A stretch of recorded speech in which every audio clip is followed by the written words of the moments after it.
From a distance, Sydney looks calm. Bright lights, quiet streets, ocean air drifting through the city at night. But beneath that surface, another Sydney exists. One built on silence, fear, and money that never touches a bank counter.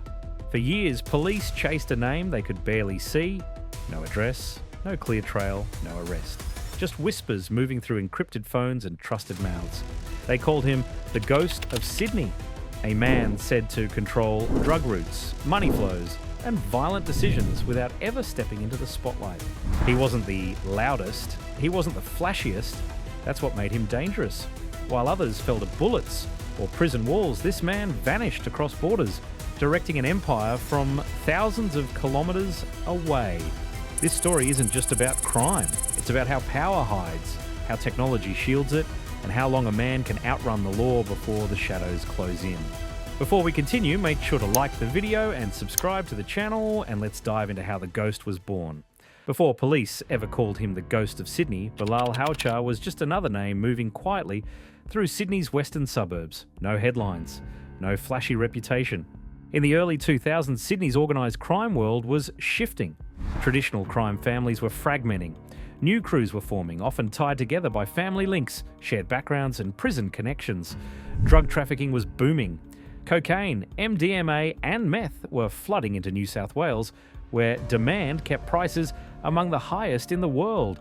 A single kilo of cocaine could sell for more than 6 times its overseas value once it hit Sydney streets. That kind of profit created opportunity and chaos. Hauchar understood something many didn't. Power didn't come from being seen. It came from being trusted. While others chased status, he built relationships. He positioned himself as a problem solver, someone who could move product, clean money, and keep mouths shut. By his late 20s, his name was circulating quietly among distributors, baggage handlers, and money movers. Everyone knew their role, but never the full picture. If one person fell, the rest stayed standing. This wasn't street crime, it was business. Between 2010 and 2015, drug arrests across New South Wales increased sharply, with thousands charged each year for supply and importation offences.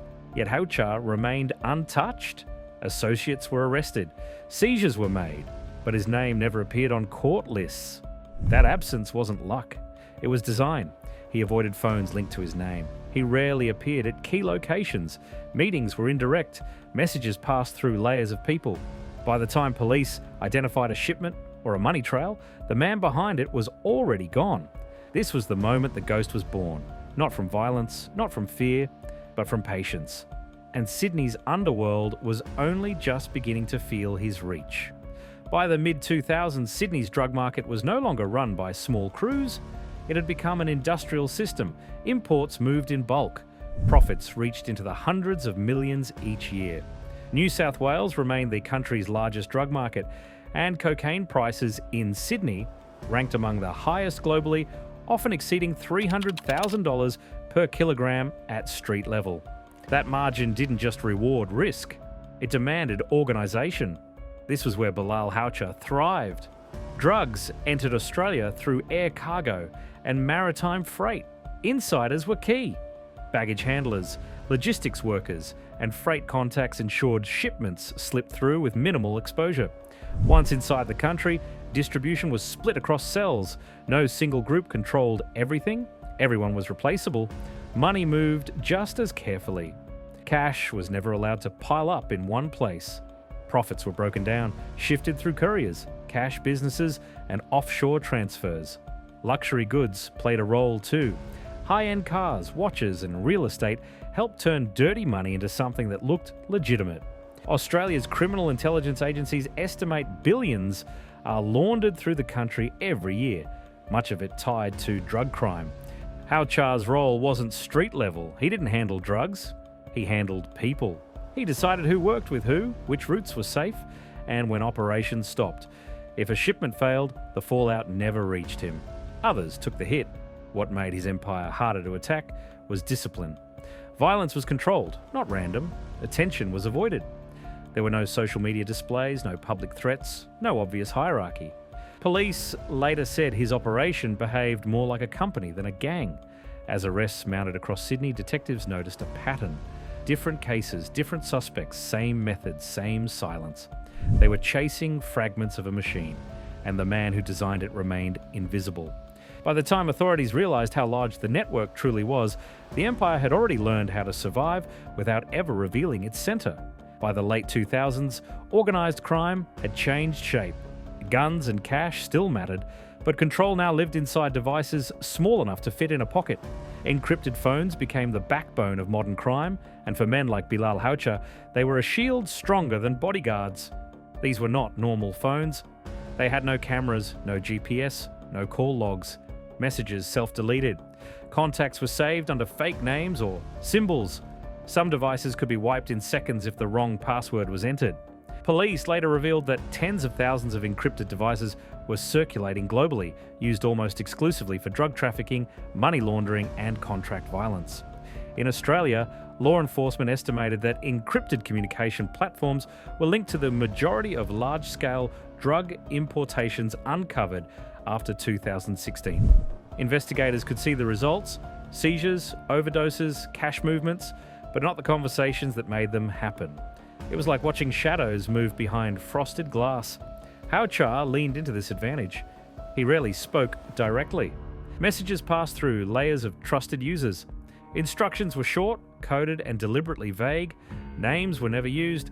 Locations were implied, not stated. If one phone was seized, it led nowhere. This technology also changed trust. Loyalty wasn't built on friendship anymore, it was built on access. If someone lost their encrypted device, they lost their place in the network. That fear kept people quiet. For police, frustration grew. Traditional surveillance failed. Wiretaps were useless. Informants were rare because no one knew the full plan. Even when major drug shipments were intercepted, investigators struggled to identify who had ordered them. Behind the scenes, cybercrime units expanded rapidly. Millions were invested into digital intelligence, hacking teams, and international cooperation. But every step forward was met with another layer of encryption. For years, the ghost stayed ahead, hidden behind screens and silence. Not because he was smarter than everyone, but because the system itself had been built to protect men exactly like him. In 2018, as pressure quietly built around Sydney's criminal networks, Bilal Haucha disappeared. Not into hiding within Australia, but across borders. More than 13,000 kilometres from Sydney, he resurfaced in Lebanon, a country that, for decades, had been used by international fugitives as a place to slow down or stop extradition. From the outside, it looked like retreat. In reality, it was strategy. Australia has extradition agreements with many countries, but Lebanon does not extradite its citizens. For organised crime figures with family ties or dual nationality, this mattered. It created a legal wall that made arrest possible, but removal nearly impossible. For police, it meant years of surveillance could end at an airport gate. Even from abroad, the flow of money didn't stop. Australian criminal intelligence estimates that billions of dollars leave the country each year through illicit channels, offshore accounts, cash couriers, cryptocurrency, and informal money transfer systems allowed syndicates to operate without borders. Distance offered protection, not isolation. Haucha's communications stayed tightly controlled. Encrypted devices bridged continents in seconds. Orders were passed. Disputes were settled. Payments approved. He no longer needed to be present. The system had been built to survive without him on the ground. Back in Sydney, arrests continued. Associates were charged. Drugs were seized. Firearms were recovered. Yet investigators kept running into the same wall. The centre of gravity was offshore.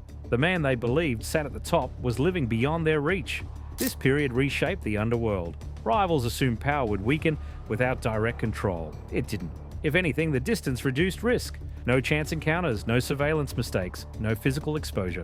For the police, this was one of the most difficult phases of the investigation. The ghost wasn't hiding in fear. He was operating in comfort, protected by borders, law, and technology. But what kept him safe also drew attention. And slowly the international net began to tighten. For years, investigators were reacting. Seizures here, arrests there. But by the early 2020s, Australian law enforcement shifted strategy. Instead of chasing individual crimes, they went after the systems behind them. This was the moment the hunt for Bilal Haucha became global. Specialised strike forces were expanded, combining state police, federal agents, cybercrime units, and international partners.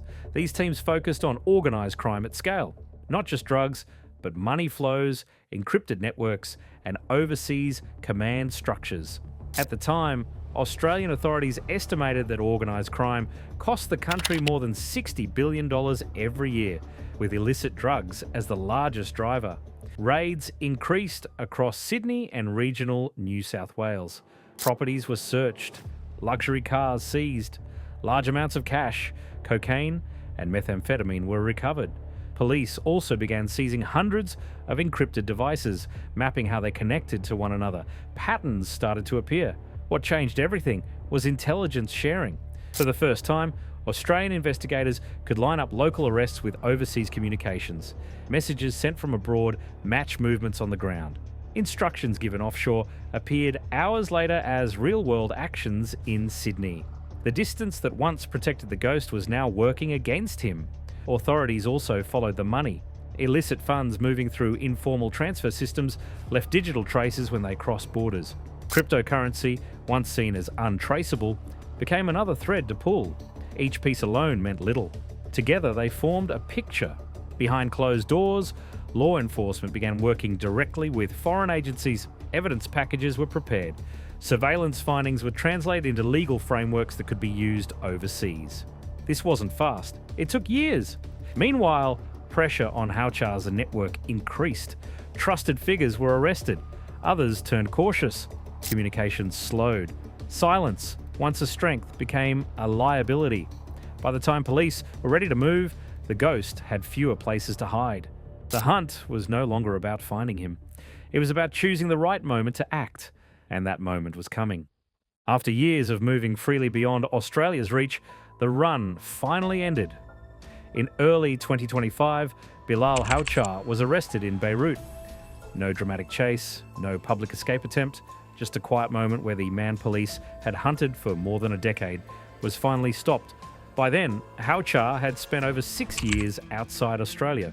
During that time, hundreds of drug arrests had been made back home, and authorities had seized tons of illicit substances nationwide. Yet his name kept appearing in intelligence reports, sitting just outside the courtroom doors. The arrest marked the first time investigators could place him in handcuffs. The case presented in Lebanon focused on drug trafficking and money laundering activities linked to international networks. Australian police had spent years building evidence that could be used overseas, knowing extradition was unlikely. Instead, the goal was accountability, wherever that could happen. Inside court, the image of the untouchable figure collapsed. There were no encrypted phones now, no layers of protection, just financial records, communication data, and testimony pieced together from years of investigation. The same systems that once protected him had left a trail. Houchar was convicted and sentenced to a lengthy prison term under Lebanese law. For Australian police, it was a rare outcome. Most high-level fugitives who flee offshore are never prosecuted. Intelligence agencies estimate that only a small fraction of internationally based crime figures ever face jail. The reaction in Sydney's underworld was immediate. Silence. Confusion. Some associates cut contact overnight. Others scrambled to fill the vacuum. A man once believed to be beyond reach was now behind bars. For law enforcement, the arrest sent a clear message. Distance no longer guaranteed safety. Encryption was no longer invisible. And running didn't mean winning. The ghost of Sydney was no longer a rumour. He was a prisoner. When Bilal Houchar was jailed, the streets didn't celebrate. They went quiet. In organised crime, silence often means instability. When a figure who controls money, roots, and trust is removed, the structure doesn't fall neatly. It fractures. New South Wales has long been Australia's centre for organised crime activity. Authorities estimate that more than half of the nation's serious drug syndicates have operational links inside the state. When a major controller disappears, those links strain. Old alliances weaken, new rivalries form. After Houchar's arrest, police intelligence picked up movement. Communication patterns shifted, smaller crews began acting independently. Long-standing rules, who could move product, who could collect debts, were suddenly unclear. That uncertainty breeds risk. History shows this pattern clearly. Previous crackdowns on high-level figures in Sydney often led to short spikes in violence, followed by reshuffling. Power doesn't disappear. It moves. And it rarely moves peacefully. Law enforcement increased patrols and surveillance in known hotspots across Western Sydney. Drug supply did not stop, but routes became less stable. Shipments were smaller, prices fluctuated, mistakes increased. Police seized more weapons and intercepted more amateur operations as new players tested boundaries. Families connected to the underworld felt the pressure too. Associates distanced themselves. Phones went silent. Trust became currency again. And no one knew who still had influence. Some tried to step into the gap left behind, most failed. For police, this phase was dangerous. Fragmented networks are harder to predict. Without a central figure, violence becomes less controlled. Intelligence units warned that retaliation cycles often follow high-profile arrests, even when the target is overseas. Yet, something was different this time. The fear that once surrounded Houchar's name faded quickly. His distance, once a strength, now made him irrelevant to day-to-day decisions. The empire he built could survive without him, but not in the same shape. The ghost was gone. What remained was a restless underworld, adjusting to life without its quiet architects.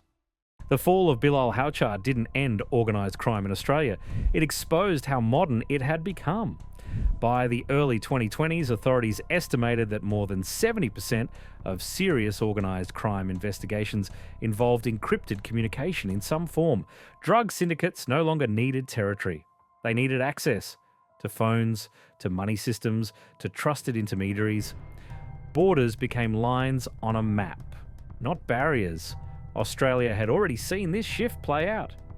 International police operations targeting encrypted platforms revealed thousands of users tied to drug trafficking, weapons supply, and money laundering. Hundreds of arrests followed. Millions in assets were seized. Yet for every network dismantled, another adapted. What Houchar represented wasn't unique. He was part of a generation of crime figures who understood systems better than streets. They didn't need to threaten. They didn't need to appear. They managed risk like a business, cutting losses and replacing parts when needed. Law enforcement adapted too. Cybercrime units expanded rapidly. Data analysis became as important as surveillance. International partnerships grew stronger, with agencies sharing intelligence in real time. Operations that once took years now unfolded in months. But the balance remains fragile. Criminal networks move fast. Technology changes faster. Investigators admit the fight is no longer about eliminating crime. It's about disrupting it, slowing it, and making it harder to profit. The Ghost of Sydney wasn't powerful because he was violent. He was powerful because he understood the world he operated in. When that world changed, so did his fate. His story is a warning, not a victory lap. As long as demand exists, someone will step into the shadows. Someone new will learn from past mistakes. Someone quieter, more careful. The ghost may be gone, but the system that created him is still alive. The story of the Ghost of Sydney isn't just about one man avoiding police. It's about how long silence, patience, and distance can protect power, and how even the most careful shadows eventually crack. Bilal Houchar didn't fall in a single moment. His world slowly closed in, piece by piece, until there was nowhere left to stand. But his story leaves us with hard questions. How many others are still out there, unseen, running networks we don't fully understand? And in a world of borders, screens, and hidden money, can the law ever truly stay ahead? If you found this story insightful, make sure to like the video, subscribe to the channel, and share your thoughts in the comments. Your support helps us bring more deep stories like this to light. Thanks for watching, and we'll see you in the next one.